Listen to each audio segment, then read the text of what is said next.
भल्या पहाटे राजे उठले. त्यांनी स्नान आणि देवपूजा आटोपली. बाहेर तांबडं फुटलं होतं. येसूबाईंनी स्नान आणि देवपूजा उरकली. तितक्यात सुभेदार आत आला.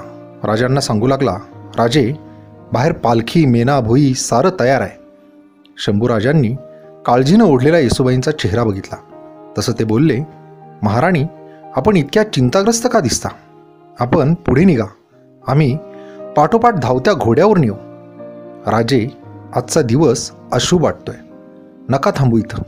येसू, अगं असं कसं वागून चालेल आम्हाला? आम्ही या मुलखाचे राजे आहोत. काल रात्री त्या यादवांना शब्द दिलाय आम्ही. सुभेदार, ते यादव पहा, येतीलच आत्ता. ते गेलेत कुठं?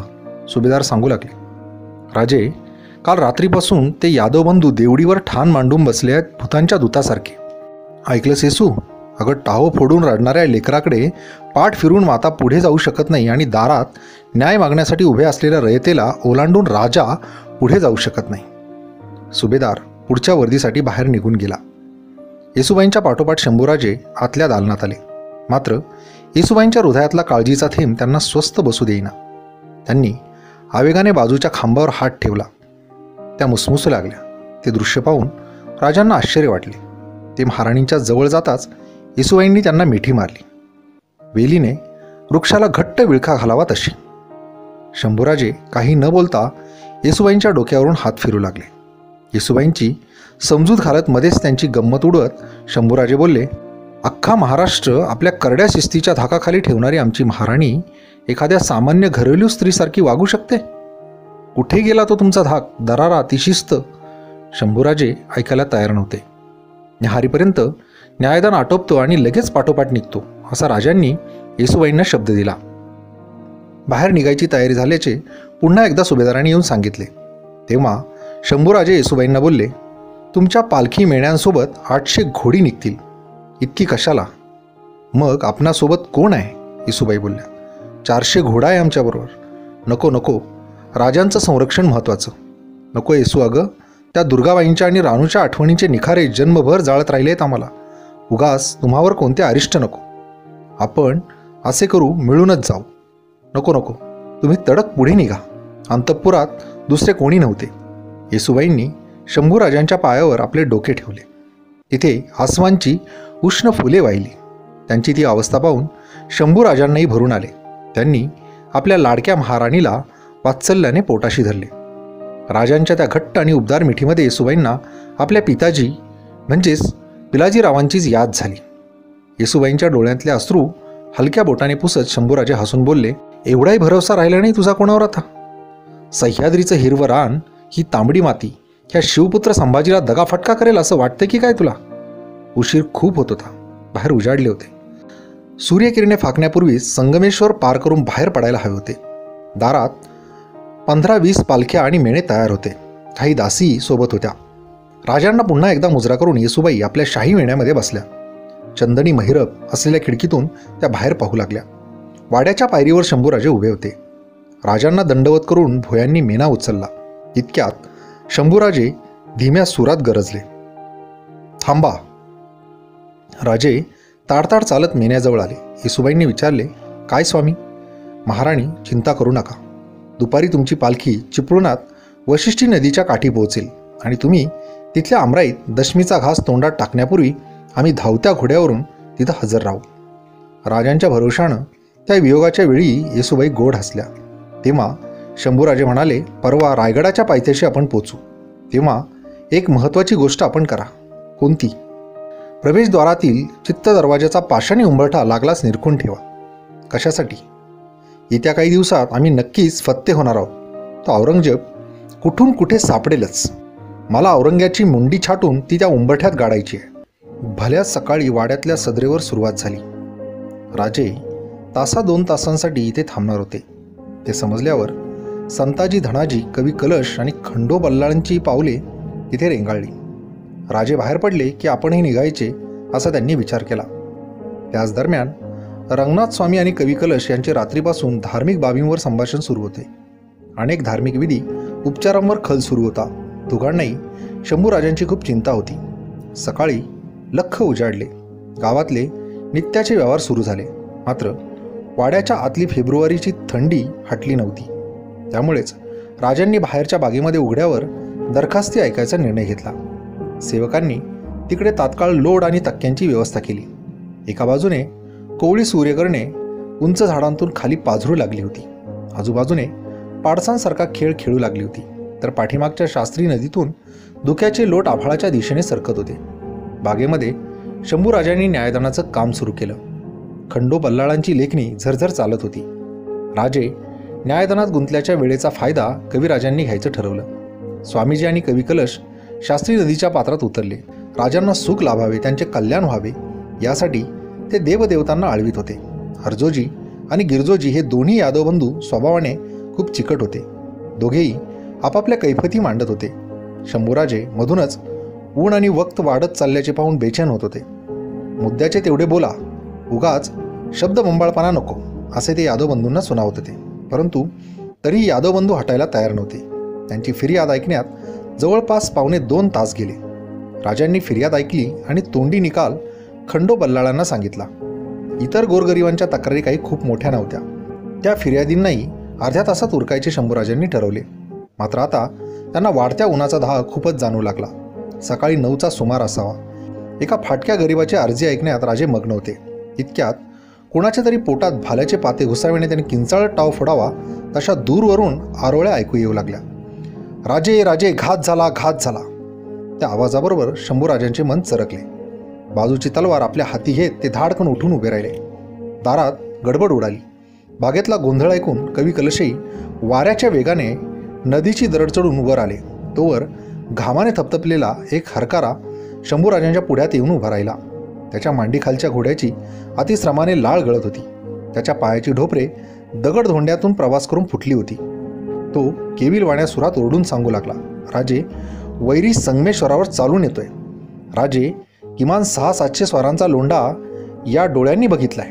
राजे, इकडे तिकडे विखुरलेले घोडेस्वार पटापटा आपल्या घोड्यावर बसले. राजांनी पाखऱ्या असा आवाज देताच पलीकडून त्यांचा घोडा धावत आला. राजांच्या समोर उभा ठाकला. पुढच्या प्रवासासाठी सोन्या मोत्याच्या दागिन्यांनी तो आधीच मडलेला होता. आपल्या धन्याच्या हाकेतली खोल निकड त्याला जाणवली होती.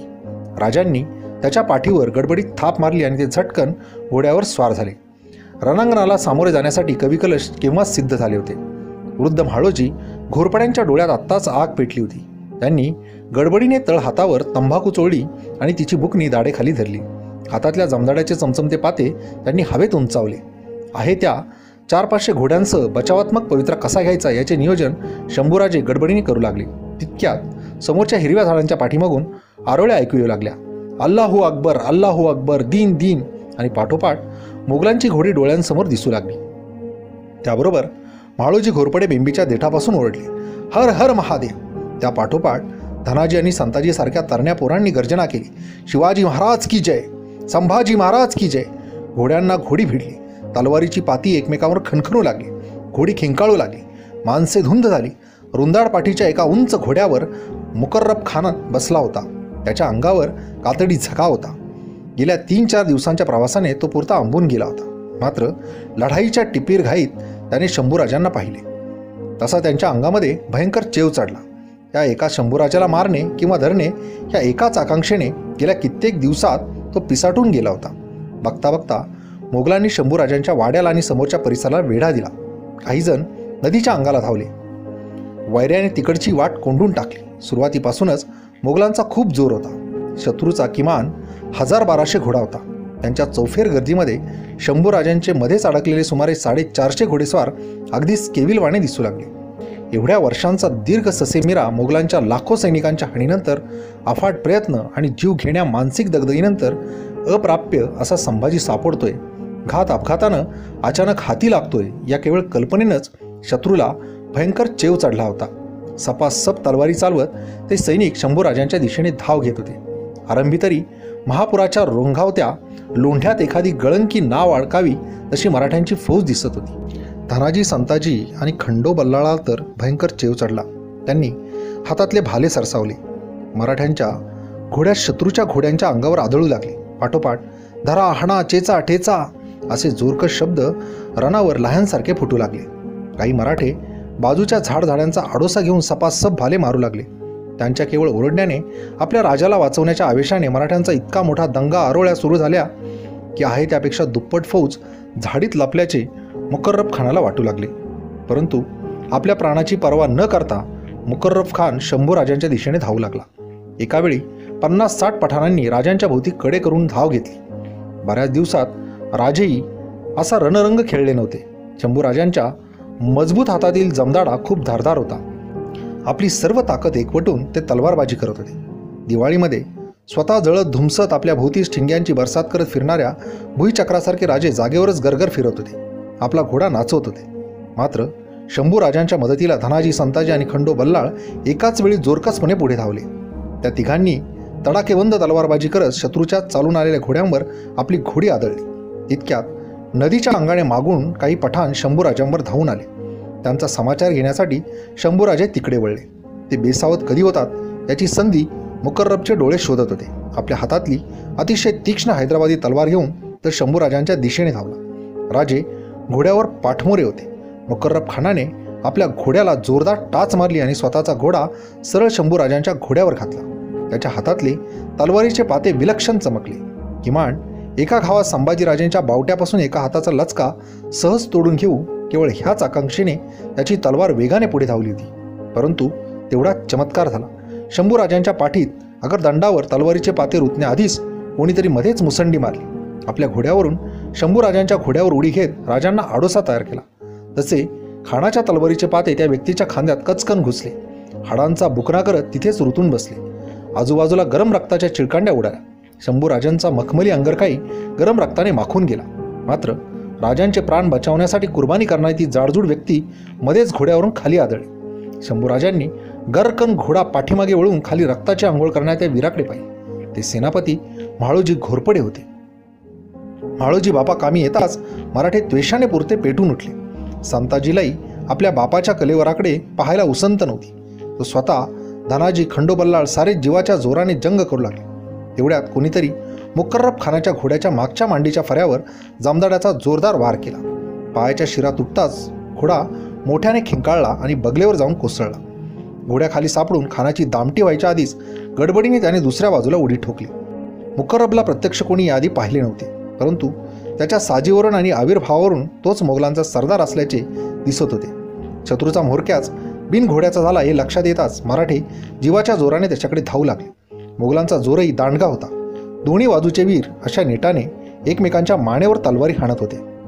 सुडाने बेफाम झालेल्या तलवारी अशा चपळाईने चालवल्या जात होत्या की एकेका रपाट्यात मुंड्यात तुटून चेंडूसारख्या बाजूला फेकल्या जात होत्या. लाल भडक रक्ताने तो बगीचा पूर्ण बरबटून गेला होता. घोड्यावरून खाली कोसळणे हा मुकर्रबला अपशकून वाटला. त्याच्या स्वार शिपायांनी त्याला मागे खेचला. ते त्याला दुसऱ्या घोड्यावर बसू लागले. तोवर मराठ्यांनी त्यांना चेचत कांडलत बगीच्याच्या बाहेर काढले होते. इतक्यात दूरवर विश्रांती घेणारा 50-60 मराठ्यांचा एक ताजा बेडा वाड्याच्या महाद्वारवाजातूनच हर हर महादेवचा गजर करत आवेगाने पुढे धावून आला. त्या बाजूकडे मुकर्रब खानाने नजर टाकली. वाड्यात अजून 1-2 हजाराची शिबंदी निश्चितच असेल असे त्याला वाटले. मराठ्यांचा प्रतिकार खूपच कडवा आणि जीवघेणा होता. दुसऱ्या घोड्यावर स्वार होता होता खानाने रानाकडे सहज नजर टाकली तर त्याला सर्वत्र शेकडो पठाण आणि दख्खणी मुसलमानांच्या मुर्द्यांचा सडा पडल्याचं दिसलं. त्याच्या 1200 पैकी किमान 400 योद्ध्यांनी त्या धुमश्चक्रीत प्राण गमावले होते. खान त्या रानाला समोरच्या त्या गूढ वाड्याला आणि बाजूच्या हिरव्या बेभरवशाच्या रानाला भयंकर घाबरला. आपल्या उरल्या सुरल्या लष्कराला त्याने धीम्या सुरात हुकूम दिला, भागो पिछे. शत्रू रण सोडून माघारी फिरला. शंभूराजांची नजर बागेवरून फिरली. खळ्यामध्ये कंसाच्या जोड्या पसराव्यात तसा प्रेतांचा सडा पडला होता. जे जिवंत होते ते कणत होते, विवळत होते. या अल्लाह, अरे देवा असे फक्त करण्याचे सूर ऐकू येत होते. जखमी घोड्यांचे केविलवाने खिंकाळणे ऐकवत नव्हते. आपली हुकूमत असलेल्या आपल्या मुलखात गनीम असा अमान धपक्या इतक्या दूरवर येऊन पोचावा याचा शंभूराजांनाही धक्का बसला होता. चौफेर गस्तीच्या पथकांनी वाटा कोंडल्या असताना दर्यावर आणि भूभागावरही जागोजाग खडे पहारे आणि जागती गस्त ठेवली असताना शत्रू इतक्या खोलवर पोचतोच कसा? नक्कीच फितुरांचे बोटच इतक्या दूरवर त्याला घेऊन आले असावे. परंतु आता अधिक विचार करायची ती वेळ नव्हती. किमान 350 मराठे कामी आले होते. शंभूराजांच्या सोबत फक्त 100-125 मावळे उरले होते. संताजी, धनाजी, खंडोबलाळासह जंग खेळलेले वीर शंभूराजांच्या पुढच्या आदेशाची वाट पाहत खडे होते. पुढचा प्रवास लवकर उरकावा म्हणून आपली लढाऊ पथके राजांनी मोठ्या आत्मविश्वासाने काल रात्रीपासूनच पुढे धाडायला सुरुवात केली होती. आता सोबतीला अगदीच जुजबी फौज होती. किर्र जंगल झाडीने वेढलेल्या एवढ्या अडचणीच्या जागी तिथे सूर्याची किरणे धड पोचू शकत नाहीत, तिथे असा गणिम अवतरेल याची कल्पनाही कोणी केली नव्हती. खंडो बल्लाळ धनाजीसह अनेक वीरांच्या अंगावर अनेक छोट्या मोठ्या जखमा होऊन त्यांचे अंगरके रक्ताळलेले होते. अजून अनेकांच्या कपाळावरून गालावरून रक्त ओघळत होते. लढाईच्या घिसाडघाईत एका पठाणाचा बाण कवी कलशांच्या दंडात घुसला होता. त्यांनी गडबडीने जखम बांधलेली असली तरी त्यांच्या दंडातून अजून रक्त गळत होते. इतक्यात आपला जीव बचावत आणखी 2 गुप्तहेर धावत तिथे आले. ओरडून सांगू लागले, राजे राजे, अजून किमान 1000-1500ची फौज पांगून लपत छपत पाठीमागून इकडे धावत येते. घरच्यांनीच कोणीतरी दगा केलाय. राजे धोका आहे, पुढे धाव घ्या. दुसरा गुप्तहेर बोलला. धनाजी आणि संताजी राजांपुढे चक्राकार घोडी नाचवत होते.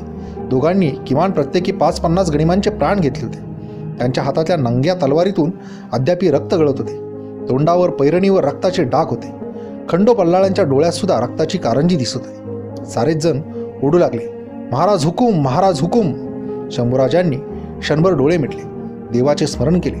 ते बोलले, गड्यांनो, मी तुमच्या रिवरिवत्या रक्तमासाची तडफड समजू शकतो, पण परिस्थितीने घात केलाय. आता तलवारीची नव्हे, बुद्धीचीच लढाई खेळायला पाहिजे. म्हणजे कसं? इथं न थांबता पांगून जाऊन संताजी खंडोबा, तुम्ही क्षण मात्र थांबू नका. चला, वाऱ्यासारखी पुढे धाव घ्या. चिपळूणच्या वशिष्ठी नदीच्या खाटापर्यंत थांबू नका. तिथे आपली मोठी चौकी आहे. राजे तुम्हाला सोडून? संताजीचा आवाज घोकरा झाला. नका रे, आता उगाच एक दुसऱ्याच्या मायेत अडकू. संताजी आणि खंडोबा, तुम्ही चिपळूणच्याच वाटेने धाव घ्या. वाटेत येसुबाई आणि इतर राजस्त्रियांच्या पालख्या मेने भेटतील, त्यांचे संरक्षण करा. धनाजी, तू आपली उरली सुरली माणसं घेऊन हात खांब्याकडे निघून जा. काही बरा वाईट प्रसंग उद्भवला तर गोव्याकडची वाट रोखून धर. आणि राजा आपण? धनाजीचा आवाज केविलवाणा झाला. आम्ही आडवाटेचा झाडांचा ओढ्यांचा आश्रय घेत वरच्या अंगानं रायगडाकडे निघून जातो. संताजी आणि खंडो बल्लाळच नव्हे तर सारीच तरुण पोरे एकमेकांकडे पाहू लागले. त्यांचे डोळे पाण्याने डबडबले होते. शंभूराजांच्या घोड्यावरील आकृतीकडे ते खालीवर पाहत होते. चला निघा, पांगा, शंभूराजे ओरडून सांगत होते. पण त्या तरुणांची दुःखी नजर शंभूराजाच्या पायामध्ये घुटमळत होती. नाही राजे, आम्ही तुम्हाला एकट्याला सोडून जाणार नाही, तर मग तुमच्या हट्टाचा परिणाम विपरीत होईल. कदाचित सारेच मिळून जायचा प्रयत्न करू तर सारेच गिरफ्तार होऊ. अशानं अनर्थ ओढवे. राजे, असा हंबरडा फोडत संताजी आपल्या घोड्यावरून ओनवा झाला. त्याने शंभूराजांच्या मांडीवर मान ठेवली. राजे त्याच्या रक्ताने माखलेल्या चिकट केसातून बोट फिरवू लागले. त्यावेळीच राजांनी धनाजी आणि खंडो बल्लाळांच्या खांद्यावर हात ठेवून त्यांचे खांदे दाबले. तरुण पोरांना धीर देत शंभूराजे बोलले, चला पोरांनो, निघा, स्वतःला वाचवा आणि हिंदवी स्वराज्यही वाचवा. दख्खनच्या मातीत औरंग्याची कबर खोदा, पण राजे तुम्हाला सोडून? अरे, कशाला फिकीर करता माझ्या प्राणाची? शंभूराजांची मुद्रा अभिमानाने आणि आत्मविश्वासाने फुलून आली. ते द्वेषाने गरजले.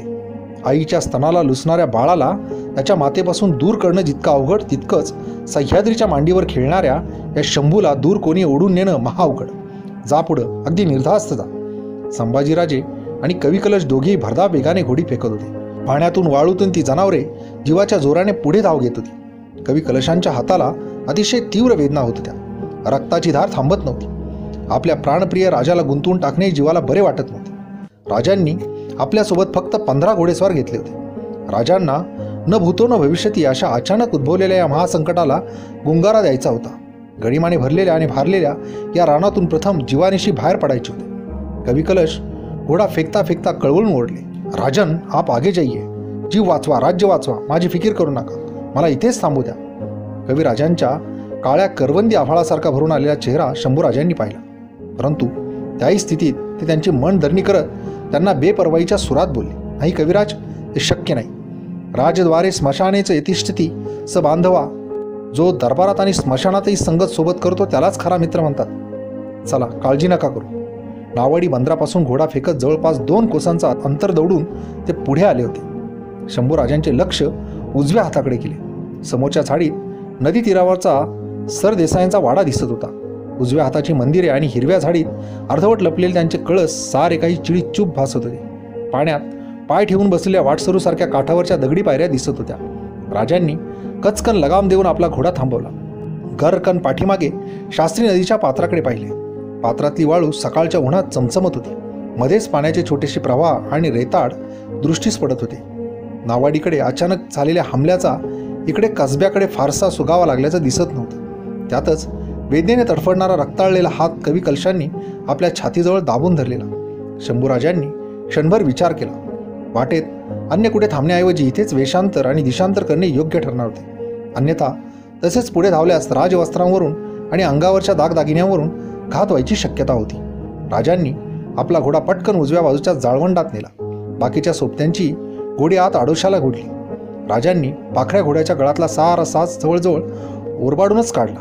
पुढे धावता धावता त्यांनी स्वतःच्या अंगावरील सारे दागिने हिसकावून बाहेर काढले. त्याची गुंडाळी केली. तेवढ्यात ते सरदेसाईंच्या वाड्याच्या पायरीजवळ जाऊन पोहोचले. बाहेरून अचानक रक्ताने माखलेल्या अंगरख्यानं संभाजीराजे आणि पाठोपाठ कविराज आत घुसले. त्याबरोबर वाड्यातील नोकर चाकरांची गडबड उडाली. रंगोबा सरदेसाई बाहेर सदरेवरच बसून होते. नाभिक त्यांचे केस भादरून गोटा करत होता. तेवढ्यात रक्ताने भिजलेल्या कपड्यातली राजांची ती अवस्था पाहून इनामदार झटपट उठले. घरातील स्त्रिया पोरेही धावत बाहेर आली.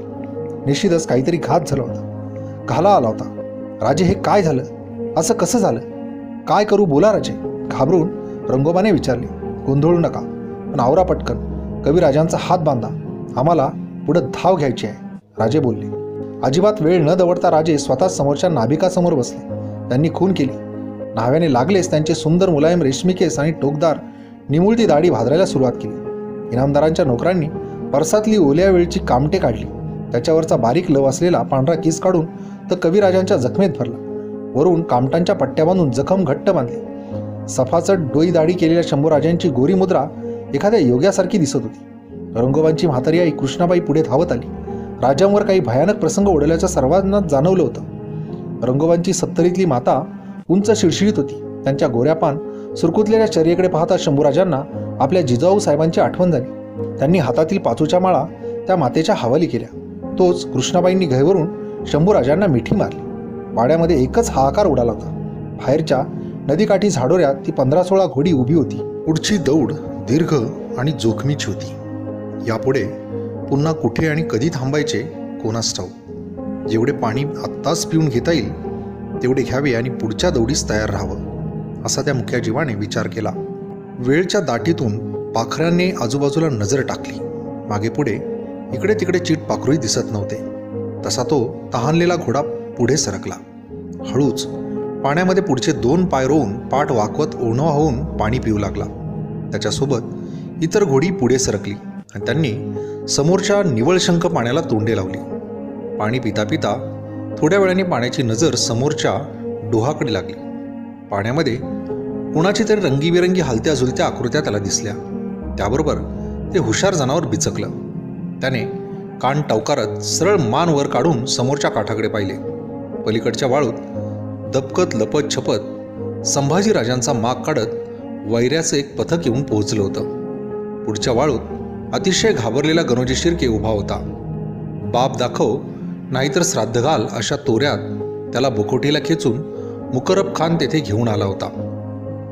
त्यांच्यासोबत 60-70 घोडेस्वार दबा धरून उभे होते. मघाच्या बागेतल्या त्या झटापटीवेळी गणोजीने बाजूच्या झाडोऱ्यात आपले अंग लपवले होते. परंतु पहिल्या झडपेमध्ये थोडीशी तलवारबाजी करून राजे निसटले. तसे मुकर्रब खानाने गणोजीला खेचतच बाहेर ओढले. सुरुवातीला खानाच्या 2000 लष्कराचा लोंढा अजून संगमेश्वराच्या शिवारातच होता. तो गावाजवळ पोहोचला नव्हता. शिवाय शंभूराजांकडे नेमका किती फौजफाटा आहे याचाही मुकर्रबला अंदाज घ्यायचा होता. त्यामुळे सलामीला त्याने थोडीशी माघार घेतली होती. पाठीमागे राहिलेल्या फौजेचे नेतृत्व मुकर्रबचा बेटा इखलास खान करीत होता. आता इखलासही आपल्या 2000 फौजेनिशी संगमेश्वरात येऊन पोहोचला होता. अधिक दंगा न करता किंवा आरोळ्या न ठोकता त्या बापलेकांनी आपली फौज विभागली होती. बाजूच्या झाडाझाडोऱ्यातून रानातून नदीच्या अंगाने त्यांच्या गुपचूप झडत्या सुरू होत्या. वाळूत उभ्या असलेल्या गणोजीची जळकी नजर समोरच्या डोहापलीकडे गेली. त्या झाडीत गुपचूप चोरासारखी पाणी पिणारी ती घोडी त्यांच्या अंगावरच्या त्या रेशमी झाली आणि त्यापेक्षाही पाखऱ्याच्या पायात गुडघ्याच्या वर घातलेले सोन्याचे 4-4 तोडे त्याला दिसले. तसा तो हळूच चेकाळल्या सुरात मुकर्रब खानाला बोलला, खानसाहेब, तो पहा, संभाजीराजांचा घोडा. पाखऱ्याने आपल्याकडे श्वास रोखून पाहणारे वैरी जोखले. तसा तो इनामी घोडा गरकन पाठीमागे वळला. मोठमोठ्याने खिंकाळत शंभूराजांना धोक्याचा इशारा देत वाड्याकडे जीवाच्या आकांताने धावू लागला. तोवर शंभूराजांनी आत वाड्यात आवरावर केली होती. ते रंगोबाच्या मातेचा निरोप घेत होते. इतक्यात राजांच्या कानावर पाखऱ्याचे जे अशुभ खिंकाळणे आले तसे त्यांचे काळीच सरकले. त्यांनी ओळखले, निश्चितच वाड्याला वेढा पडू लागलाय. क्षणभर शंभूराजांनी मासाहेबांचे, जिजाऊंचे, छत्रपती शिवरायांचे आणि आई जगदंबेचे स्मरण केले. हाच वक्त होता ह्या जंगल रानातून फरार व्हायचा, रानपाखरासारखी भरारी मारायचा. त्यांनी कवी कलशांकडे पाहिले. त्यांचा हात छातीजवळ नीट बांधला गेला होता, तरी अजून त्यांच्या दंडातून रक्त ठिपकत होतं. चेहऱ्यावर असह्य वेदना दिसत होत्या. कविराजांनीच झटकन शंभूराजांचे पाय पकडले. ते धाय मोकलत रडत ओरडले, राजन, आपण निघा, नाहीतर कैद व्हाल. कुछ भी करो, पहिले निकल जाइए. आता कृतज्ञतेचे 2 अश्रू व्हायलाही वेळ नव्हता. रंगोबाने बाजूची तलवार शंभूराजांच्या हाती दिली. कृष्णाबाईंनी राजांच्या डोक्यावरून इडापिडाटोळं म्हणून भाताचे 2 मुटके इकडे तिकडे फेकले. पाखऱ्या, अशी आपल्या घोड्याला आरोळी ठोकत शंभूराजे वाड्याच्या पायऱ्या उतरत वेगाने बाहेर धावले. आपल्या धन्याला स्वार व्हायला तोशीच नको म्हणून पुढचे पाय उणवे करत ते मुख्य जनावर वाड्याबाहेर उभे होते. राजांनी पटकन पुढे उडी मारून मान ठोकली. लगाम खेचून समोर पाहिले, मात्र एकावेळी महापुराचे पाणी फुटून यावे आणि त्याने अख्ख्या परिसरास वेढा द्यावा तसे वाड्याबाहेर कर्णेश्वराच्या मंदिराकडून, समोरच्या शृंगारपुराच्या वाटेकडून, पलीकडून नावाडीच्या अंगाने मागून नदीच्या बाजूने घोडीच घोडी अंगावर चालून येताना दिसत होती. वैरी खुण्याच्या शिळा मारत होता. पठाण, दख्खणी, मुसलमान आणि गणोजी शिर्क्यांसोबतचे 100-200 नादान 1,500 घोड्यांच्या वाड्याला वेढा पडला होता. चौफेर भाल्यांच्या, तलवारींच्या, सगळ्यांच्या आवाजांचा रान माजलं होतं. दुष्ट कालियाचे मर्दन करायला गेलेल्या श्रीकृष्णालाच कालियाने गिळले होते. दैवगतीच्या लाटेपुढे मानवी प्रयत्न निष्फळ ठरले होते. बलिदानाच्या भावनेने रणमर्दाच्या उर्मांनी शंभूराजांचे अंग अंग पेटून उठले होते. हातातील तलवार नाचवत त्यांनी जागच्या जागी आपला घोडा वर्तुळाकार फिरवला. परंतु एवढी सशस्त्र फौज असूनही त्या ठाण्या वाघाला काढण्या लावायचे कोणाला धाडस होईना. लांबूनच मुकर्रब खानाने दोर टाकून राजांना जखडवायचा प्रयत्न चालवला. इतक्यात इखलास खानाने मागच्या अंगाने आपल्या धारदार जमदाड्याचा जोरदार घाव घोड्याच्या पुठ्ठ्यावर मारला. तशी रक्ताची चिळकांडी उडाली. ते जनावर जोराने खिंकाळले, पाय झाडू लागले. राजांनी तिकडे दुःखी नजर टाकली. तितक्यात 60-70 पठाणे एकाच वेळी राजांच्या अंकावर तुटून पडले. त्यातील एकाने भाल्याच्या काठीचा जोरदार तडाखा खुब्यावर मारला. तसे शंभूराजे असह्य कळेने बेजार झाले. तसेच उभे राहिले. राजांच्या हातची तलवार गळाली. वैऱ्याने डाव साधला. सह्याद्रीचा शंभू राजा कैद झाला. हे करून दृश्य पाहून कृष्णाबाईंनी दुःखाने दगडावर डोके आपटले. रंगोबा भोवळ येऊन बालिंगावरच खाली कोसळले. राजाला काढण्या पडल्याचं पाहून गर्दीत उभा असलेला गणोजी शिर्के आनंदाने रडत होता. मधूनच डोळे पुसत हसत होता. हे दृश्य खरे की खोटे हे न कळून त्याची अवस्था वेड्यासारखी झाली होती. गेल्या 3 रात्री जागी असलेली गनिमांची फौज आता अल्लाहो अकबर करून आरोळ्या ठोकत होती. काही जणांनी आजूबाजूला उभ्या असलेल्या बघ्यांना काठ्यांनी झोडपून काढले. बाजूची घरे आणि सरदेसाईंच्या वाड्याला सुद्धा आग लावली. अचानक गवसलेल्या ह्या दौलतीचे काय करायचे? वैऱ्याची फौज सुद्धा गोंधळून गेली होती. राजांच्या आणि कविराजांच्या अंगावर घोंगडी टाकली गेली. चोरट्यांनी ऐवज पळवा तशी त्या दोघांची मटकळे उचलून त्यांना 2 कोस गावाबाहेर पळवले गेले. डाव्या हाताला वरुणचे पात्र होते. त्या नदी किनाऱ्यावर मकर्रब खान थांबला. आपल्यासोबत फक्त 600-700 घोडेस्वार घ्यायचे. बाकीची दमलेली घोडी आणि दमल्या भागलेल्यांना तसेच गणोजीच्या 200 साथीदारांना मागे ठेवायचा निर्णय झाला. त्यांनी आहे त्या जागीच थांबून पहारा लावायचा होता. पाठीमागून आक्रमण आल्यास ते रोखून धरायचे होते. मुकर्रबने आपल्या सहकाऱ्यांना जो असेल तो खाणा फस्त करा असा हुकूम दिला. आपल्या डगल्यात जीन सामानात जे शिळेपाके अन्न उरले होते ते घोडेस्वारांनी उभ्या उभ्याच खाऊन टाकले. बाजूच्या नदीत घोड्यांना पाणी पाजले. माणसे जनावरे हुशार झाली. शंभूराजे आणि कविकलश अवाक झाले होते. आपण स्वप्नात आहोत की सत्यात आहोत हे काहीच त्यांना कळत नव्हते. इखलास खानाने पुढे होऊन हातपाय बांधले. दोघांनाही 2 घोड्यांवर बांधण्यात आले. त्यांच्या अंगावरचे शाही कपडे फाडले गेले. त्या जागी त्यांच्या अंगावर मुसलमान सैनिकांचे हिरवे डगले चढवण्यात आले. टोकदार दाढी नाही, लांब मुलायम रेशमी खांद्यावर मागून रुळणारे केस नाही, डोक्याचे चकचकीत मुंडन, त्यावर ताज्या जखमांचे गोंदन, अंगावर हिरवे सगी. त्या वेषांतरामुळे शंभूराजे आणि कविराज दोघेही इतके वेगळे दिसत होते की कोणालाही त्यांची मूळ ओळख पटणे अशक्य होते. शंभूराजांच्या रूपाकडे पाहून गणोजी अगदी पोट धरून हसला. आपली जळकी नजर उडवत बोलला, वाह वाह, रायगडचे राजे संभाजीराजे. बेट्या, शिमग्यातल्या सोंगापेक्षाही साजरा दिसतोस की रे. गणोजी, पागल हशी खुशी साजरी करायचा हा वक्त नाही. आगे का रस्ता दिखाई. मुकर्रब खानाच्या करड्या आवाजाने गणोजी भानावर आला. त्याने आजूबाजूच्या पर्वत दऱ्या पाहिल्या आणि त्याचे अवसान गळाल्यासारखे झाले. तो घाबरून बोलला, खान साहेब, त्या दूरवर दिसणाऱ्या पर्वताचं टोक ओलांडून दिवसा उजेडी येथून बाहेर पडलेलंच बरं. नाहीतर मधमाशांचं पोळं फुटावं तसं मराठे अंगाचं लचकं तोडतील माझ्या. लेकिन गणोजी, खुदाची खैर म्हणून सापडलेली शिकार सहजी पसणारी नाही. कुछ भी करो, देर रातीच्या आत मला कराडचा आमचा मोगली तळ गाठायचा आहे. फिकीर का करता मुकर्रब मिया? कराडची वाट आमच्याच शिरकणातून जाते. या माझ्या मागं. अजिबात न थांबता हुशार झालेली 800-900 घोडी पुढचा मार्ग कातरू लागली. नायरीजवळ शास्त्री नदीवर पलीकडे जाण्यासाठी एक लाकडी साखं होते. ते शंभूराजांनीच बांधून घेतलेले होते. नदी ओलांडून घोडी पलीकडच्या बाजूने पुढे नेटाने धावू लागली. राजांनी आपली दुःखी नजर शास्त्रीच्या प्रवाहाकडे टाकली. तो प्रवाह त्यांच्या लाडक्या येसूच्या माहेरातून शृंगारपुरातूनच खाली वाहत येत होता. त्याची आठवण येताच नकळच त्यांच्या सुजलेल्या डोळ्यातून अश्रूंचे 4 थेंब उगळले. आता सासरच्या वाटा, स्वराज्याच्या वाटा, सौख्याचे रस्ते, सुखाची वळणे, इष्टमित्रांचे उंबरे, ती मंदिरे, पाण्याने भरलेले घाट एक एक करून सारे पाठीमागे पडू लागले होते. समोरची छाती इतक्या उंच गवताची काटेरी वाटही सरता सरत नव्हती. निवळीच्या माळरानावर धनगरांची 8 तरणी ताठी पोरं उभी होती. डोक्याला तांबडी भडक आणि निळी पागोटी, पल्लेदार मिशा, हातात घुंगराच्या काठ्या आणि प्रत्येकाच्या कमरेला 2 दिवस पुरतील एवढ्या भाकरी बांधलेल्या. समोरच्या माळरानावरून मधल्या गवतात हरवलेल्या वाटेकडे त्यांचं लक्ष होतं. दिवसभरात पाहुणे कधी येतील, 800-900 लोकांना पुरतील एवढ्या भाकऱ्या बांधून तयार राहा असा निरोप होता. गेल्या 2 दिवसांपासून रोज एवढ्या लोकांच्या भाकरी तापून निवळीजवळचा धनगरवाडा रस्त्यावर उभा राहत होता. 2 दिवसांमागे गणोजी शिर्क्यांचा कारभारी गोवर्धनपंत स्वतः निवळीला येऊन पोहोचला होता. जयनगर बंदराजवळ हिऱ्यांचे काही इराणी चाचे चोरटा व्यापार करतात. त्यांना पकडण्यासाठी शिर्क्यांची एक टोळी जयनगराकडे दबा धरून बसली आहे. त्या परदेशी सौदागरांना पकडून कराडवरून साताऱ्याकडे न्यायचा खुद्द शंभूराजांचा हुकूम आहे असे गोवर्धनपंतांनी सांगितले होते. या निमित्ताने शिर्क्यांचे आणि शंभूराजांचे भांडण मिटल्याची खबर स्थानिक लोकांना समजली होती. लोक खुशीने आपापसात हातावर टाळी देत बोलत होते. शेवटी बायकोचा भाऊ आणि लोण्यापेक्षा मऊ. गोवर्धनपंत एक कंजूस गृहस्थ म्हणून प्रभावलीमध्ये प्रख्यात होता. पण आता मात्र त्याने भलताच हात सैल सोडला होता. भाकरी बडवणाऱ्या धनगरणींपुढे त्याने एवढ्या ओंजळीने शिवाई मुद्रा टाकल्या होत्या की काही आयामाया गमतीने बोलल्या, सरकार, भाकऱ्या 2-3 दिवसांच्याच पाहिजेत का एका महिन्याच्या? त्यातच गोवर्धनपंताने कोठून तरी बळकट 200 घोडी पैदा केली होती.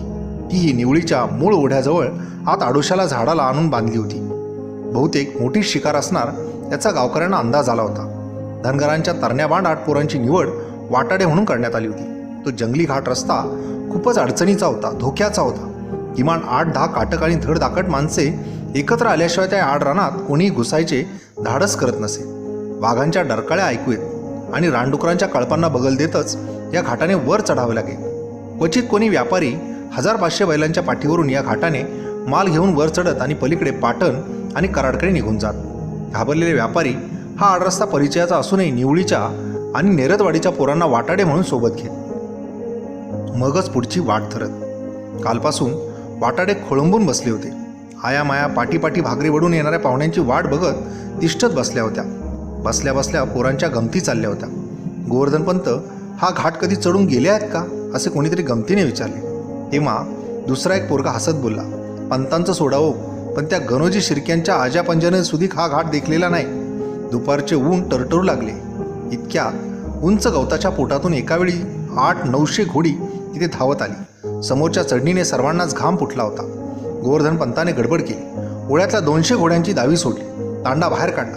मुसलमान सैनिकांनी घोड्यावरून पटापट खाली उड्या ठोकल्या. धनगरणींनी आपल्या भाकरीने भरलेल्या दुड्या पुढे केल्या. दामल्या भागल्या स्वारांनी उभ्या उभ्या चटणी भाकरी पोटात ढकलली. ज्यांची घोडी खूप श्रमली होती किंवा जखमी झाली होती आणि 3-4 दिवसांच्या कष्टाने पूर्ण शिरून गेली होती अशा घोड्यांना बाजूला काढलं गेलं. पंतांनी नव्या दमाच्या घोड्यांचे लगाम स्वारांच्या हाती दिले. त्या वाटाड्या पोरांची नजर सौदागरांना शोधत होती. अखेर त्यांना ते दोन्ही सौदागर दृष्टीस पडले. अतिशय बळकट, उंच आणि रुंदाळ पाठीच्या घोड्यांवर त्यांना जाम जखडण्यात आले होते. त्या दोघांची मूळची गोरीपान तोंडे माराने आणि सुजीने बेंगरूळ दिसत होती. त्यांचे हात त्यांच्या पाठीवर काढण्यांनी बांधले होतेच. शिवाय त्यांनी रडू नये ओरडू नये म्हणून मोठाली झडपी त्यांच्या तोंडात खोचून ती मागे त्यांच्या कानाजवळ बांधली. घोड्यांच्या तोंडात लगाम बांधावे तशीच ती जाम बांधण्याजवळ होती. धनगरांची पोरे मोठ्या कौतुकाने त्यांच्या डोळ्यांकडे पाहत होती. एक दुसऱ्याला सांगत होता, शिरपागड्या खरोखरीच्या हिऱ्यांपेक्षा डोळं चमकतात बघ ह्या दोघांचं. मधूनच त्या दोघांचे डोळे अश्रूंनी गळत होते. उद्वेगाने सुडाच्या भावनेने जळतही होते. थोडीशीच उसंत मिळाली असेल नसेल तोच घोड्यावर बसलेला गणोजी शिर्के ओरडला, खान साहेब चला उठाओ, नाहीतर माझ्याच गळ्याला चाप लावाल. इखलास खान आणि मुकर्रब खान दोघेही बापलेक हसले. खरे तर त्यांनाच खूप घाई होती.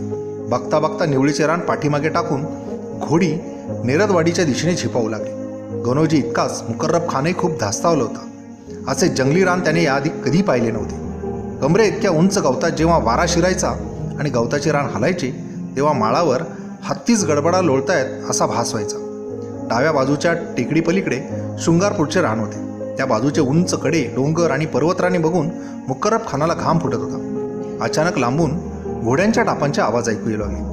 बघता बघता समोरच्या गवतातून 50-60 घोड्यांचा जत्था अंगावर धावून आला. मुकर्रब खान हबकला. इखलास खान दचकला. उठून आली ही मराठ्यांची झुंड. अजून मागे गवतात किती जण लपले आहेत. बापले घाबऱ्या नजरे एकमेकांकडे बघू लागले. साऱ्या अरण्यालाच घोड्यांचा गराडा पडल्याचा त्यांना भास झाला. मराठा पथकाने अचानक वाट अडवल्याचे पाहून खानाचे पथक घाबरून जागच्या जागी थांबले. घोड्यात घोडी मिसळली. ती आकसून खोळंबून जागच्या जागी थबकली. सारे गांगरून अंगाला अंग घासत उभे राहिले. आता मुकर्रब खानाचे डोळे तर पांढरेच झाले होते. गणोजीच्या घशाला कोरड पडली होती. त्याने पुढच्या अंगाला उभ्या असलेल्या सूर्याजी भोसलेला पाहिले. ते शृंगारपूरचे गस्तीचे पथक असल्याचे त्याने ओळखले. आपल्यासोबत उरलेल्या आपल्या बेड्यातील 15-20 मराठ्यांकडे पाहून गणोजीने डोळ्याने इशारा केला. त्याने बेंबीच्या देठापासून आरोळी ठोकली, संभाजी महाराज की जय. त्या आरोळ्यांनी सूर्याजी भोसले घोडा फेकत पुढे धावत आला. त्याने गणोजीला ओळखले होते. तो सामोरा हात करून विचारू लागला, काय गणोजी भाऊजी इकडं कुठं? इकडं चाललोय उंबरजला. अहो पण तुम्ही इकडं कसं? आणि संग ही माणसं कोणाची? तुम्ही तर म्हणे मोगलाईत गेला होता. गणोजी आपला घोडा पुढं काढत सूर्याजीच्या जवळ गेला. त्यांच्या खांद्यावर थाप मारत बोलला, अरे सूर्याजी, रक्ताची नातकी इतकी कच्ची असतात वैर. अधूनमधून व्हायचा भांडण तंटा, पण म्हणून सख्खी बहीण महाराणी असताना मोगलांच्या पदरी कायम जायची हरामखोरी आम्ही कशाला करू रे बाबा? बरं हे घोड्यावरनं लादून कोणाला घेऊन आलाय? हे होय इराणी सौदागर आहेत दोघे. जयनगर बंदराजवळ पकडलं हरामखोरांना. हिऱ्या मानकांचा चोरटा व्यापार करतात. नेतो लाबाडाना आणि करतो हजर शंभूराजांच्या पायाजवळ. गणोजी बोलला, तसं असेल तर थांबू नका. दाजी झटक्यानं व्हा पुढा. दिवसा उजेडी डोंगर उतरून जा. पलीकडं वाट अडचणीची आहे. सूर्याजीचं पथक मागं पडलं. घोडी पुन्हा जोशानं पुढं धावू लागली. बऱ्याच रानवाटा कातरल्या गेल्या. एकदाचा मळेघाट जवळ आला. त्या घाटाच्या चढणीला जशी जनावरं लागली तशी मुकर्रबच्या फौजेला आपल्या बापजाद्यांची याद येऊ लागली. त्याने गणोजीला चिडून विचारले, गणोजी ही वाट नक्की कुठे जाते? कराडकडे ते झन्नूमकडे? थोडी सबुरी बाळगा खानसाहेब. फक्त याच वाटेने आपण तिन्ही साजेपर्यंत कराडात पोचू शकतो. दुसऱ्या कोणत्याही वाटेनं निघालो असतो तर मराठी पथकांनी आम्हा सर्वांना खरंच जन्नममध्ये धाडलं असतं. शिवाजीराजे आणि संभाजीराजे ह्या रानात देव आहेत खानसाहेब. स्वार शिपाई आणि त्यांची दमछाक होऊन गेलेली घोडी पाहून ती धनगराची पोरं मनातून खुदुखुद हसत होती. ही बिकट वाट त्यांच्या रोजच्या पायाखालची होती. त्यामुळे ते वाटाडे बकरीच्या कुकरासारख्या उड्या मारत सर्वात पुढे धावत होते. चढणीला जसा उशीर होऊ लागला तसे गणोजी शिर्क्यांच्या काळजाचे मात्र पाणी पाणी झाले. आपल्या हातून थोडीशी चूक घडली आणि दगाफटका झाला तर आपण मेलोच. हा संभाजीराजे काही आपणाला जिवंत ठेवणार नाही या भीतीने गणोजी पुरता गांगरून गेला होता. दुपार पूर्णतः टळली. सायंकाळचा वारा सुटला. निम्म आभाळ ओलांडून सूर्य पश्चिमेकडे झुकला तरी पायाखालची वाट सरत नव्हती. पूर्णतः दमून भागून अति कष्टाने आंबून गेलेले मोगलांचे स्वार हैराण झाले. त्यांच्या जळक्या नजरा गणोजीला खाऊकी गिळू करू लागल्या. मुकर्रब सुद्धा त्यांच्याकडे काहीसा बावऱ्या संशयी नजरेने बघू लागला. कोणाच्या हुकमाची वाट न बघता मध्येच घोड्यांनी बसकन मारली. दमलेल्या सैनिकांनी जमिनीवरच अंग टाकले.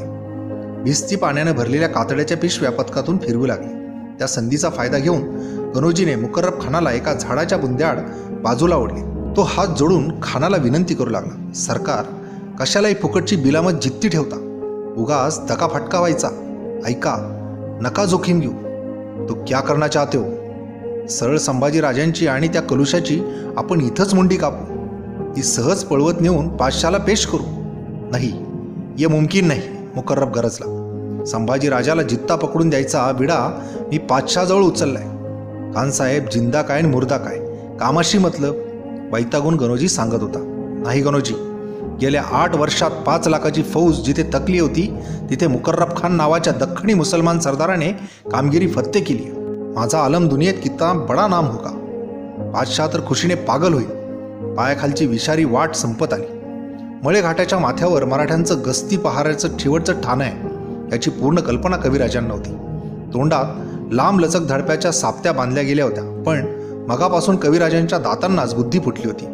हळूहळू उंदरासारखे त्यांनी तोंडात बांधलेले फडके कुरतडायला सुरुवात केली होती. घाटावरचे ठाणे जवळ येऊ लागले. वरच्या माथ्यावरच्या शिपायांचे आवाज कानावर येऊ लागले. तसा कडसारीने दबकत वर जाणारा मुकर्रब खान घाबरला. त्याने गणोजीकडे पाहिले. गणोजीने आपण स्वस्थ राहा असा डोळ्याने इशारा केला. आता एकदा घाटमाता संपला की 2-2.5 तासात कराड येईल. कराडला मोगलांचा 15,000 सैनिकांचा तळ होता. इथूनच पुढे मोगलाई सुरू होत होती. एकदा आपला राजा तिथे पोहोचला की संपले सारे. कलशांनी कान टवकारले. आता दऱ्यात जहाज बुडाले होतेच, मात्र अशावेळी बुडत्याला पाण्यावर तरंगणारे एखादे फळकूट दिसावे ते पकडण्यासाठी त्याची उलखाल व्हावी तशी कलशांच्या काळजाची धडपड चालली होती. तोंडात बांधलेली फडक्याची साप ती तुटली होती. आपल्या शरीराच्या अनुरेणूत जेवढी म्हणून ताकद उरली असेल ती सर्व एकवटून कविराज कलश ओरडले, वाचवा वाचवा, माझ्या शंभूराजाला वाचवा. कलशांचे ते घातकी ओरडणे इखलास खानाने ऐकले. मात्र त्याने आपल्या हातातल्या चापकाचा कोयंडा दोन्ही हाताने पकडून त्याचा असा जोरदार टोला कलशाच्या मुंडन केलेल्या माथ्यावर आणला की रक्ताची चिळकांडी इखलास खानाच्याच दाढीवर उडाली. त्या क्षणी कविराज मूर्छित झाले. त्यांची मान बाजूला कलंडली. खालचे आवाज ऐकून माथ्यावरचे ठाणे जागे झाले. कोण आहेत ती? वरून आरोळ्या ऐकू आल्या. मुकर्रब खान धास्तावला. तोच गणोजी शिर्क्याने तार स्वरात आरोळी ठोकली, संभाजी महाराज की जय. ठाणेदाराने सर्वांची बारकाईने चौकशी केली. चौकशी करण्यासारखे होतेच काय?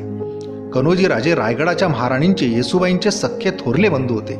ठाणेदाराची नजर रक्ताने धुळीने माखलेल्या घोड्यावर लादलेल्या त्या दोन्ही सौदागरांकडे गेली. कलशांच्या डोक्यावर रक्ताच्या ताज्या खुणा होत्या, पण भोवळ येऊन त्यांची मान एकीकडे कलंडलेली.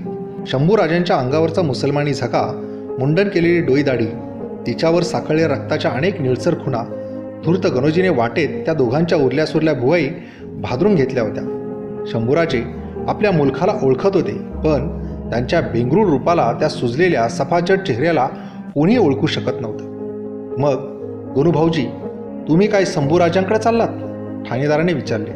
होय गड्या, या दोन्ही सौदागरांना घालतो राजांच्या पायावर. हे मोगलांचं पथक बी फुटून आपल्या स्वराज्यात येते. ते बघून शंभूराजे भारी खुश होतील. गणोजीनं खुशीने सांगितलं. जावा तर बेगाद्यानं, दिस बुडायच्या आधी डोंगर उतरा, ठाणेदारानं सल्ला दिला. आता समोरचा पाथरपुंज गाव जवळ येऊ लागला होता. सावल्या लांबल्या होत्या. सूर्य मावळतीकडे झुकत होता. गेली 8 वर्ष महाराष्ट्रावरील पठारात प्रत्येक नदीच्या खोऱ्यात, खोलगट कडे कपाऱ्यात, बऱ्हाणपूरच्या मोगलाई इतकेच नव्हे तर कर्नाटकाच्या धरमपुरी, जिंजी, मदुरा ते सोलापूरच्या सपाटीत जिथे तिथे हजारो बहाद्दर मराठ्यांच्या प्रेरणेची संजीवनी देणारा, रक्ताचे पाणी करून शिवरायांचे गौरवी जहाज तारणारा हिंदवी स्वराज्याचा सौदागरच आज कराल काळाच्या दाढेकडे उडला जात होता. गेली कैक वर्ष शंभूराजांसाठी आईची मांडी झालेला सह्याद्री आता वेगाने मागे पडत चालला होता. दूरवरच्या अंधारात कराडच्या मोगली तळावरचे पेटलेले पलिते दिसू लागले. माळावरचा धनगरवाडा, वाटडे झालेली ती पोरं मोठ्या खुशीत होती. प्रत्येकाच्या कनवटीला सोन्याच्या 3-3 मोहरा. त्या पोरात इल्या, पिल्या आणि ढाकल्या ही वयानं थोराड होती. पिल्याची मावशी पाथरपुंच्या धनगरवाड्यात राहत होती. मोठी बक्षिसी मिळाल्याच्या आनंदात पिल्याने मावशीला कोंबडा कापायला लावला होता. घरात कोंबड्याचा झणझणीत रस्सा शिजत होता. तोवर वाटेवरच पोरांनी कोट्यांचा डाव मांडला होता. मटण भाकरी खाऊन पुन्हा मळेघाट उतरायचं पोरांनी नक्की केलं होतं. पण मगापासून काही गावकरी घाबरे घोबरे होऊन गावाकडे पळत होते. वाटेत एकमेकांच्या कानात काहीतरी कुजबुजत होते. त्या गूढरम्य हालचाली आणि पळापळ बघून पोरांना कसलीशी शंका आली. त्यांनी डाव मोडला. पलीकडच्या मोठ्या पिंपळाखाली पाथरपुंचे 7-8 शेतकरी घोळक्याने उभे होते. ते गंभीर शब्दात आणि दबक्या सुरात आपसात काहीतरी कुजबुजत होते. लई वंगाळ झालं. असं व्हायला नगं होतं र. देवा, थोरलं राजं जाऊन 10 वर्ष झाली, तोवर त्यांच्या पोराची अशी वाट लागावी. पिल्या धिटाईनं पुढं होत गावकऱ्यांना विचारू लागला, काय हो पाहुणं, एवढं कानात तोंड घालून काय बोलताय? आपल्या शंभू राजाचा त्याच्या मेहण्यानं घात केला रे पोरांनो. राजांच्या बैलासारख्या मुसक्या बांधल्या, पाचशानं फरफटत ओढत घेऊन गेला रे. तो शेतकरी रडत आपले पाण्याने भरलेले डोळे पुसत बोलला.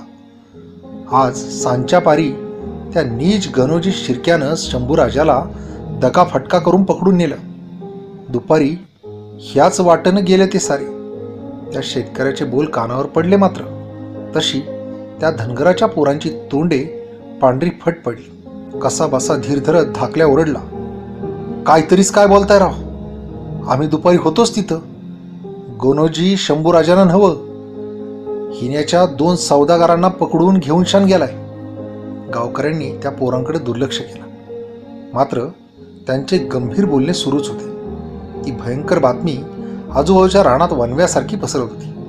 शेतकरी हवालदिल झालेले, स्त्रिया पोरं रडू लागली होती. आपल्या घरातलंच कोणी जिव्हाळ्याचं दगावल्यासारखी सर्वांची स्थिती झाली होती. ते झपाट्याने बदलणारं वातावरण पाहून धनगरांची ती लेकरं हाबकली, गळपटून गेली. अजाणता आपण प्रत्यक्ष शिवाजी महाराजांच्या राजपुत्राला शंभूराजाला संकटात आणलं, रायगडाच्या राजेश्वराला पकडून दिलं, दुश्मनाचे वाटाडे झालो, ही कल्पनाच त्यांच्या मनाला सहन होईनाशी झाली. पोरांच्या डोळ्यांसमोर दुपारचा घोड्यावर बसलेला तो सौदागर उभा राहिला. त्याचे विलक्षण भेदक आणि चमकदार डोळे त्यांच्या मनःचक्षुसमोर पुन्हा अवतरले. तशी ती रानपाखरे बेजार झाली. 8ही जण बाजूच्या आडोशाला पळाली. पिल्याने तिथल्या जांभळीच्या बुंध्यावर आपले डोके धाड धाड आपटले. धाकल्याने आपल्याच थोबाडात मारून घ्यायला सुरुवात केली. काही जण तिथेच रान मातीत गडबडा लोळू लागले. एका दोघांनी त्राग्यानी माती तोंडात भरली. पिल्या उठला. त्याने कनवटीच्या त्या सुवर्ण मोहरा बाहेर काढल्या. गणोजी आणि मुकर्रब खानाने दिलेली ती बक्षिशी त्याला सापाच्या काट्यासारखी विषारी वाटू लागली. सर्वांनीच आपल्या हातातली नाणी दूर भिरकावून दिली. वरून थोडे हलके वाटले, पण काळजाच्या लगद्यात घुसलेल्या पश्चातापाच्या गांधीन माशा काही केल्या त्यांची पाठ सोडायला तयार नव्हत्या. पोरे एक दुसऱ्याच्या गळ्यात गळा घालून रडू लागले. वयाने सर्वात लहान असणाऱ्या बिरजाने पिल्याला विचारले, दादा काय करायचं रे आता? गालफाडात चापट्या मारून घेत आणि हुंदका फोडत पिल्या बोलला, देवा मल्हारी राया, काय झाला म्हणायचा हे घोटाळा? तो कुत्रा गणू शिर्का, त्याचा सैतानी कावाच आम्हाला कळला नाही. पोरांनो, एक वेळ आपण आपल्या आयाबायांना भरल्या विहिरीत ठुकलो, पण आपल्या शंभू राजाच्या अंगाला कोणी बोट बी लावता कामा नये. पोरं ओक्साबोक्सी रडत आपसात बोलू लागले. इल्या मोठ्यानं रडायला लागला. त्याचा तर मामा कापूर होळात राहत होता. तिथली धाराऊ शंभू राजांची दूध आई होती. तिच्या दुधावरच राजे लहानाचे थोर झाले होते. त्या आठवणी काढत इल्या सांगू लागला, आपल्याच आयामायांच्या दुधावर राजा लहानाचा मोठा झाला, आणि आज आपल्याच हातानं आम्ही त्याच्या गळ्याला नख लावे. आसवांचा पहिला पूर आटून गेला. त्या 8ही पोरांची कानशिले आणि धमन्या गरम झाल्या, जणू त्यांच्या देहातच शेकोट्या पेटल्या होत्या. हात शिवशिवू लागले. सर्वांनी पिल्याला विचारलं, सांग दादा, आता काय करायचं? कधळ्यांनो, काय करायचं म्हणून काय पुसतार? मेंढ्यांच्या कोंढरात हळूच घुसलेल्या लांडग्यावर झडप घालणारी आणि जित्या लांडग्याचा जबडा फासटून त्याला जीव मारणारी आमची धनगराची लेकरं. आपल्या डोळ्यांना गुंगारा देऊन सैतान आपल्या राजांना घेऊन गेले. त्या साऱ्यांची हाडं तोडू. चला चला. बाकीचे सारे एक सुरात गरजले. आपण त्या गणोजीच्या कारभाराला पंताला ठार मारू. बिरजा बोलला, कशाला पंत बिन, गड्यालाच हात घालूया. त्या गण्या शिर्क्याच्या नरडीचा खोट घेऊया. पोरं तहान भूक विसरली. ती धरतीची 8 लेकरं दऱ्या डोंगर झाडी ओळ पालथी घालत कराडच्या दिशेने पळू लागली. त्यांच्या पायांना 10 हत्तींचं बळ आलं होतं. त्यांच्या छात्या धडधडत होत्या. न थांबता न थबकता ती 8 लेकरं रात्रभर धावत होती. त्यांच्या कमरेच्या कातडी करदोड्यात बांधलेले कोयते शिवशिवत होते. हाताच्या मुठी घट्ट दाबत आपलेच दात करकर चावत वाऱ्याच्या पाठीवर स्वार होऊन ते त्यालाच विचारित होते, कुठं कुठं आहे तो सैतान गण्या शिर्के? कराडचा मोगलाई तळ डाराडूर झोपला होता. बाजूच्या कोयनेच्या पात्रातून थंडगार वारा वाहत होता. तळावरील पहारेकरी आणि चौकीदार तेवढे जागे होते. जागोजागी मशाली पेटल्या होत्या. शेळीच्या खांडव्यात लपून बसलेल्या लांडग्याला शोधण्यासाठी जसा हुशार धनगर हळूहळू पावले पुढे टाकतो, तशी ती पोरं दबकत दबकत पुढे झाली. तेव्हा एका पहारेकऱ्यानं हटकलं, काय रे, कुठं चालला? आम्हाला गणोजी शिर्के सरकारने बोलवलेची. कुठून आला? आज शंभू राजांच्या शिकारीवर शिर्के सरकार आलं होतं. त्यांना वाट दाखवायला आम्हीच होतो की, इल्या बोलला. तो पहारेकरी थोडासा गोंधळला. काय करावे हेच त्याला कळेना. इतक्याच समोरच्या राहुटीतून कालच्यापैकी एक मुसलमान स्वार काही निमित्ताने उठून बाहेर आल्याचे दिसलं. त्याची नजर त्या पोरांकडे गेली. तसा तो हसून पहारेकरांना बोलला, अरे ले जाओ उनको गनोजी के पास, वो सब हमारे ही छोकरे. तळावर कमालीची सामसूम होती. मुकर्रब खानाच्या सोबत आलेले 700-800 जण तर अक्षरशः मेटाकुटीला आले होते. त्यांनी आपली दमली भागली हाडे जमिनीवर अंथरली होती. ते दोन्ही पहारेकरी एका तंबूसमोर थांबले. त्यांनी आतून बंद केलेला त्या तंबूचा कापडी दरवाजा आता पोरांना दाखवला. त्याबरोबर ती पोरे एकदम तार स्वरात गरजली, विरुबाच्या नावानं चांग भलं, विरुबाच्या नावानं चांग भलं. त्या आरोळ्या ठोकतानाच त्यांनी सोबत आलेल्या पहारेकऱ्यांवर झडप घातली. आपल्या चिवट हातांनी त्यांच्या हातातल्या दिवट्या हिसकावून घेतल्या. झटापट झाली. दिवट्यांच्या जाळाने त्या पहारेकरांच्या दाढीचे केस करपले. आपल्या डोळ्यांची बुबळे बाहेर येऊ नये या भीतीने पहारेकरांनी पाठीमागे धूम ठोकली. पोरांनी मात्र जळत्या दिवट्या समोरच्या तंबूवर फेकल्या. बघता बघता तंबू धाड धाड करत जळू लागला. कापराने जसा पेट धरावा तसं कनातीचं सामान जळू लागलं. आत घोड्यांसाठी ठेवलेल्या वैरणकाडीने पेट घेतला तसे धुराचे लोट बाहेर उसळून येऊ लागले. भागो भागो, आग आग. एकच गलका उडाला. तंबूतून या अल्ला वाचवा रे अशा करुण किंकाळ्या बाहेर ऐकू येऊ लागल्या. त्या पाठोपाठ आगीतून आपले अंग बचावत काही जण समोरच्या दरवाजाने बाहेर पडू लागले. तोवर पोरांनी कनातीच्या बळकट काठ्या हिसकावून हातामध्ये घेतल्या होत्या. त्यांनी समोरून ओरडत येणाऱ्या लोकांना झोडपून मागे लोटायला सुरुवात केली. तंबूला लागलेल्या आगीपेक्षा त्या धनगर पोरांच्या उरातली सोडाची आग खूप भडका घेत होती. ते बेंबीच्या देठापासून ओरडत होते, कान्या शिर्के ये बाहेर, तुझी खांडोळीच करतो. परंतु त्या पोरांच्या जिद्दीपेक्षा मोगलाई तळाची ताकद दांडगी होती. बाजूचे पहारेकरी स्वार सैनिक शेकडोंच्या संख्येने पुढे धावले. त्या 8 रानपाखरांना तात्काळ जेरबंद केलं. लवकरच आगही आटोक्यात आणली गेली. आतल्या बाजूत झोपलेल्या अनेकांनी अचानक आगीचा भडका पाहून पलीकडे नदीच्या अंगाला उड्या घेतल्या होत्या. आपला जीव वाचवला होता. त्या आगीने घोटाळा केलाच. तिथे 3 मुडदे कोळसा होऊन पडले होते. ती काळी कुट्ट धुरकटलेली प्रेते ओळखू येत नव्हती. त्यांच्या अंगावरची वस्त्रे आणि डोईचे केस जळून गेले होते. डोळ्यांची बुबळे बाहेर पडल्याने त्यांच्या खाचा भयंकर दिसत होत्या. प्रेतांच्या अंगावरची कातडी जागोजागी लोंबून पडली होती. मुसलमान स्वार शिपाई एक दुसऱ्याच्या कानात हळूच बोलत होते, एक गनोजी होगा, दुसरा नागोजी, भला ये तिसरा अनजान फौजी कोण होगा. आग आणि दंगा दोन्ही शांत झालं. पण मुकर्रब खानाच्या गोटाकडे मात्र कोणीही जागे नव्हते. एवढा दंगा फसाद होऊ नये ठाणेदाराने गेल्या अनेक दिवसांच्या जागृतीने अतिशय थकलेल्या मुकर्रब खानाला उठवायची हिंमत केली नाही. चांदताऱ्याचे मिनार मिरवणाऱ्या एका महालासमोरून धिंड पुढे चालली. त्या महालाड 3 जीवांना कोंडलं गेलं होतं. तंबू, ताशे आणि शहादनांचे आवाज त्या तिघींच्या कानावर आले. समोरच्या भिंतीला मानवी धडकेने जर भोग पडले असते तर तसाही प्रयत्न त्या तिघींनी केला असता. राजे कैद झाले आहेत. त्यांच्या मुसक्या बांधून पातशाह त्यांना बहादूरगडाला घेऊन येतोय ही वार्ता ऐकल्यापासून तर त्या तिघी एकसारख्या आक्रंदत होत्या.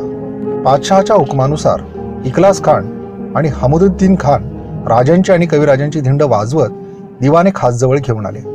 तेव्हा पातशाही दरबाराला मक्का मदिनेसारखे उत्सवी स्वरूप आलं होतं. दरबारामध्ये पातशहाचे सारे आमीर, उमराव, शहाजादे, पोते, सगळे सोयरे झाडून उपस्थित होते.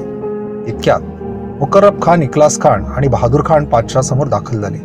त्यांनी आपल्या धन्याला ताजीम दिली. पातशहाने त्या पापलेकांना हिरे जवारात उंची भेटवस्तू देऊन मालामाल करून सोडले. ते दोघे झुकूनच थोडेसे बाजूला झाले. तेव्हा पातशहाने समोर नजर फेकली. साखळदंडाने पूर्ण बांधलेल्या अवस्थेत शंभूराजे आणि कवी कलश समोर उभे होते. तो देखावा पाहून पातशाह भलताच खुश झाला. त्याची ती सद्यदित अवस्था पाहून दरबारातील अनेक जणांच्या डोळ्यात आनंदाश्रू उभे राहिले. पातशाहला राहवले नाही. अतिशय भावनाविवश होऊन तो आपल्या रत्नजडीत उंची सिंहासनावरून उठला. कवड्याची माळ पोटाशी धरत एक एक पाऊल टाकत पायऱ्यावरून खाली उतरला. सारा दरबार त्याच्याकडे औत्सुक्याने पाहू लागला. पातशाहने मनोभावे जमिनीवर आपले डोके टेकवले. अल्लाह तालाचे अंधुक चित्र डोळ्यांपुढे आणले. पातशाहचे मूळचे तांबूसनाक आता तर लाले लाल दिसत होते. त्याची पातळ ओठ थरथरली. सोनेरी दाढेतले बाल लवलवले. त्या अतीव हर्षानंदाने तो आत्मनातून काहीसा बावरूनही गेला होता.